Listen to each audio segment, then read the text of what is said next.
ইউরোপের হৃদয়ে অবস্থিত একটি শক্তিশালী দেশ, শিল্প, প্রযুক্তি আর শৃঙ্খলার জন্য বিশ্বজুড়ে পরিচিত।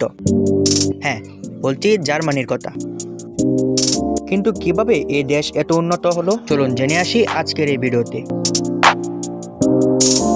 একসময় জার্মানি ভয়াবহ ধ্বংসের মুখে পড়ে। বিশ্বযুদ্ধের পর শহরগুলো ধ্বংস, অর্থনীতি ভেঙে পড়ে, কিন্তু সেখান থেকে শুরু হয় নতুন যাত্রা। কঠোর পরিশ্রম আর পরিকল্পনার মাধ্যমে জার্মানি গড়ে তোলে শক্তিশালী অর্থনীতি, বিশেষ করে শিল্প খাতে।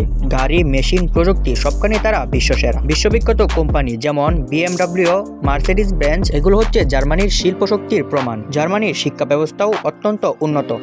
এখানে অনেক বিশ্ববিদ্যালয়ে কম খরচে বা ফ্রি পড়ালেখার সুযোগ রয়েছে, যা সারা বিশ্বের শিক্ষার্থীদের আকর্ষণ করে। পরিবহন ও প্রযুক্তিতেও জার্মানি এগিয়ে। তাদের বিখ্যাত অটোবান হাইওয়েতে অনেক জায়গায় কোনো স্পিড লিমিট নেই, যা বিশ্বের একেবারেই আলাদা। জার্মানির সবচেয়ে বড় শক্তি শৃঙ্খলা, দক্ষতা আর মানের প্রতি গুরুত্ব। তারা মেড ইন জার্মানি নামটাকেই একটি ব্র্যান্ডে পরিণত করেছে।